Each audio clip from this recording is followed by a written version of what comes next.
Halo guys, kembali lagi di channel YND Storyland. Di video kali ini, admin akan mendongeng sebuah film survival action legend berjudul Rambo First Blood. Jadi adik-adik, film ini menceritakan tentang seorang veteran yang terjebak dalam situasi memengitkan seorang polisi. Maksudnya gimana bang? Daripada penasaran, mari kita simak alur ceritanya.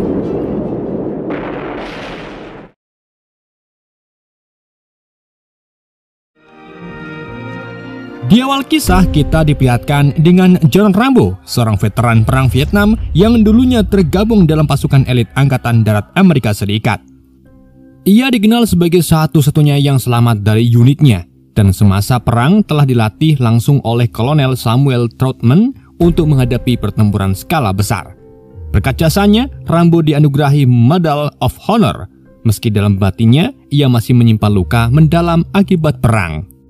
10 tahun setelah perang usai, tepatnya tahun 1980, Rambo melakukan perjalanan ke kota kecil bernama Hope di negara bagian Washington. Tujuannya adalah mencari sahabat seperjuangan di unitnya yang bernama Delmer Berry.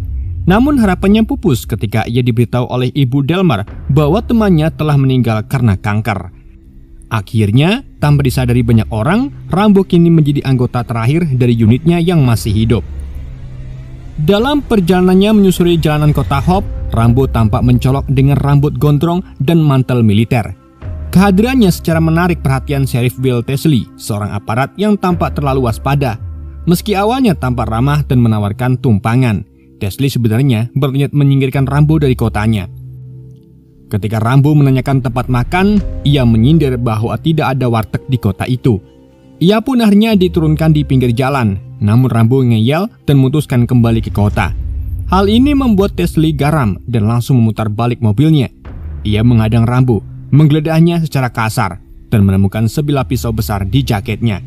Tanpa banyak bicara, Rambo ditangkap dan dibawa ke kantor polisi, lalu diserahkan kepada polisi Arthur Gott dengan tuduhan membawa senjata tajam dan bersikap tidak kooperatif. Saat berada di ruang tahanan, John Rambo mulai diganggu oleh rasa trauma kilas balik menyakitkan dari masa lalu. Saat sedang disemprot air di paksa junub, ia teringat kembali penyiksaan brutal yang dialaminya saat menjadi tawanan perang di kamp Vietnam Utara. Trauma itu muncul memicu insting bertahan hidup yang telah ditanamkan selama pelatihan militernya. Ia melawan Arthur Gott dan para petugas lain hingga terjadi keributan hebat di kantor polisi.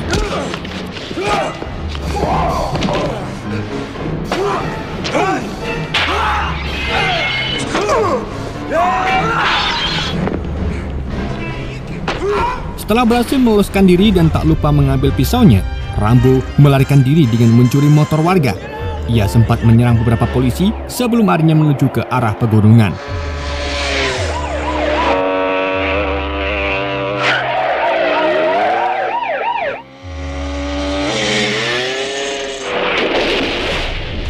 Sheriff Tesley mencoba mengejar, namun aksinya terhenti ketika mobil yang dikendarinya terguling. Di pegunungan yang dingin, Rambo membuat pakaian darurat dari bahan seadanya agar tidak dingin dan masuk lebih dalam ke hutan.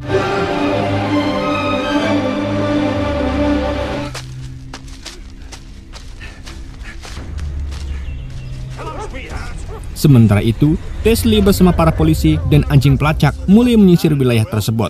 Bahkan sebuah helikopter dikerahkan untuk memburu Rambo. Like we weren't even there.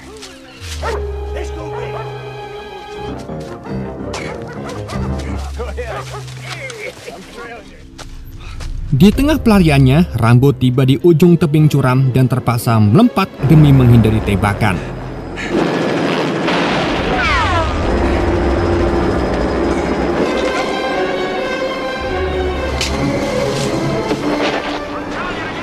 Dari udara, Arthur Gott yang berada di helikopter melihat peluang untuk menembaknya, namun tindakannya justru membahayakan. Saat berada dalam posisi terjepit, Rambo melempar batu ke arah helikopter. Lemparan itu pun berhasil kena dan membuat helikopter geliup-geliup oleng yang membuat Arthur kehilangan keseimbangan dan jatuh celaka.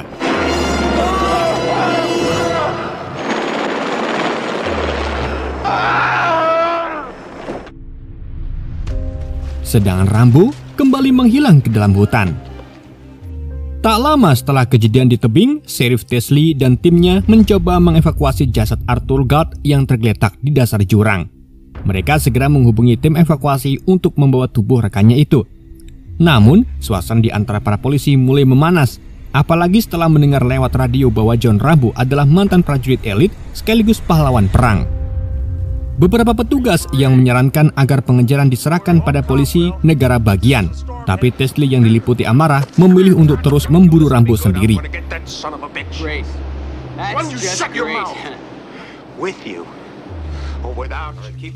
Ia membawa timnya kembali masuk ke hutan dengan lebih hati-hati tanpa menyadari bahwa mereka kini bermain di wilayah kekuasaan Rambo. Berbekal pelatihan militer dan pengalaman perang gerilya, Rambo memanfaatkan keunggulan medan. Satu persatu para polisi dilumpuhkan secara taktis. Follow me. Will, it's Mitch.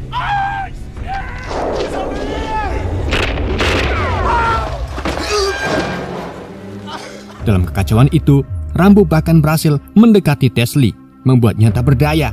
Ia memperingatkan bahwa jika pengejaran ini dilanjutkan, maka akan bertindak lebih jauh. Kata Rambo, di hutan ini, hukum yang berlaku adalah miliknya.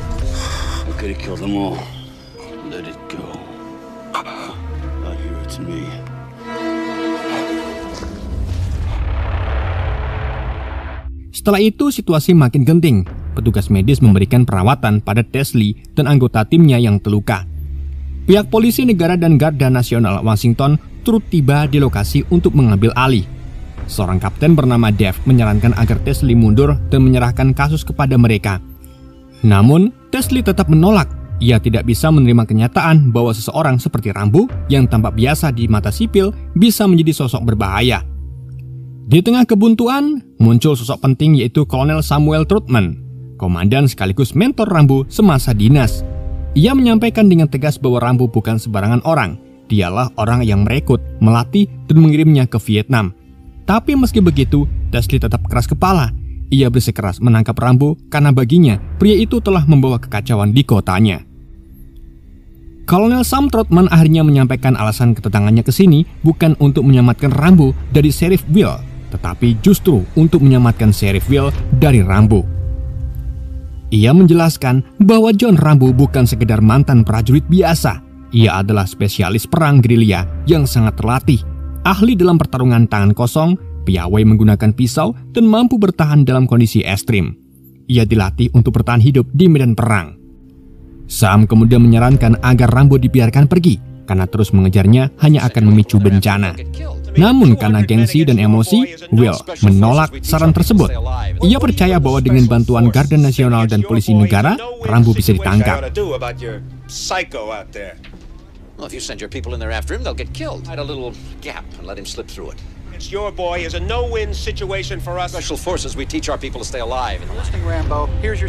Akhirnya, Will meminta Kolonel Sam berbicara langsung dengan Rambo melalui radio, karena mereka menduga Rambo membawa radio milik Arthur Galt. Dari persembunyiannya, Rambo mendengar panggilan dan mengenali kode tugas yang digunakan oleh Kolonel Sam. Ia pun merespon, dan dari sanalah Rambo menegaskan bahwa semua kekacauan ini bukan dimulai olehnya. Ia datang ke kota Hope hanya untuk mencari pekerjaan dan kehidupan yang layak. Namun yang ia dapat justru perlakuan semena-mena dari polisi yang memperlakukannya seperti penjahat. Kolonel Sam pun berusaha menenangkan Rambo, bahkan menjanjikan pelindungan jika ia bersedia menyerahkan diri. Tapi Rambo menolak, dan komunikasi pun akhirnya terputus.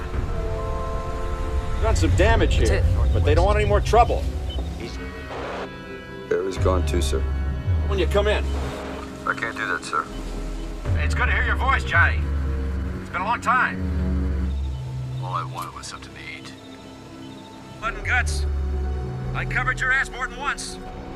They're all gone, sir. Rambo, acknowledge. Covey leader to Raven.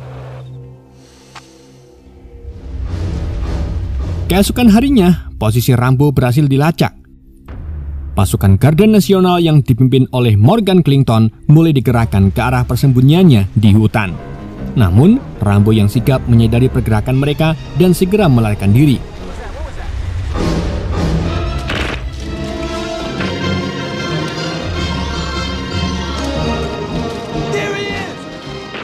Dalam pelariannya, ia sempat bertemu dengan seorang anak kecil yang sedang berburu.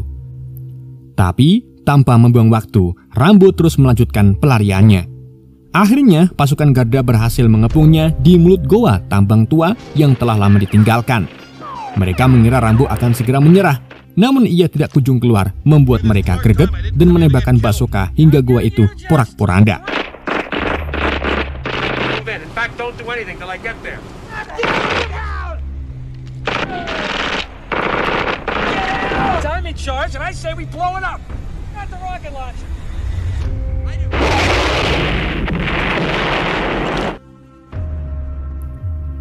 Namun, Rambo masih hidup dan menyelinap masuk ke dalam terowongan gelap tambang tersebut. Tak lama, Kolonel Sam Trotman tiba di lokasi tambang dan terkejut melihat pasukan Garda Nasional berlebihan menghancurkan tempat persembunyian Rambo dengan senjata berat. Para tentara tampak geram karena tidak menemukan jasad Rambo dalam puing-puing itu.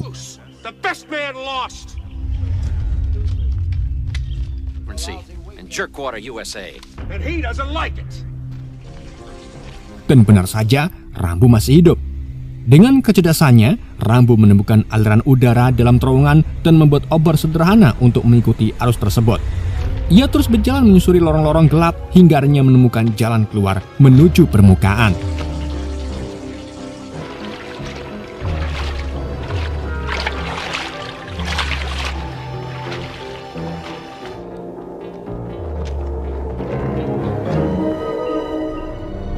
Saat berhasil keluar, Rambo melihat konvoi kendaraan militer melintas di kejauhan.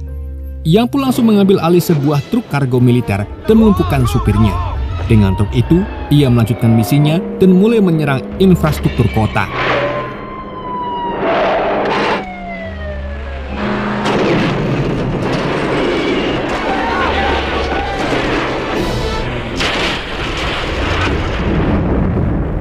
Rambo kemudian berhasil memutus aliran listrik di sebagian wilayah, menciptakan kekacauan dan kepanikan di kota Hope.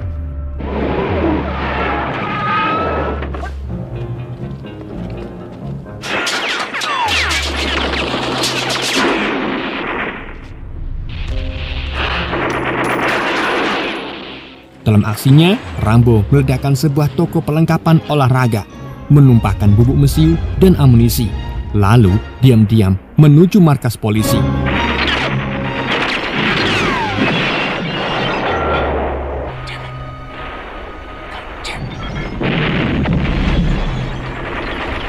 Di sana ia mengetahui bahwa Sheriff Will Teasley berada di atap gedung, bersiaga. Rambo lalu menyusup ke dalam kantor polisi dan perlahan naik ke atap, mencoba menemukan posisi Teasley.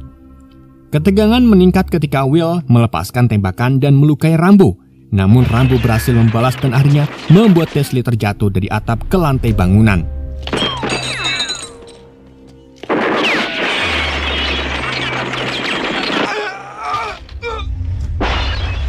Saat Rambo mendekat untuk mengakhiri segalanya, Kolonel Trotman datang dan menghentikannya. Di tengah kepungan polisi, Rambo akhirnya tak kuasa menahan emosinya. Ia meledak dalam luapan amarah dan kesedihan, mengungkapkan betapa sulitnya hidup sebagai veteran yang dilupakan. Ia menceritakan bagaimana pengabdiannya di medan perang tak pernah dihargai di tanah air sendiri. Semua trauma dan kenangan buruk itu ia ungkapkan, membuatnya hancur secara mental. Dalam kondisi yang rapuh dan penuh luka batin, Rambo akhirnya luluh memeluk Kolonel Trotman. Ia menyerahkan diri, lalu digiring keluar kantor polisi didampingi oleh Kolonel Trotman. Orang-orang yang menyaksikan hanya bisa terdiam, menyadari bahwa di balik kekerasan yang terjadi, tersimpan luka mendalam dari seorang mantan pahlawan perang yang tersisih. Dengan langkah pelan, Rambo meninggalkan kota Hope sebagai seorang tahanan. Film pun bersambung.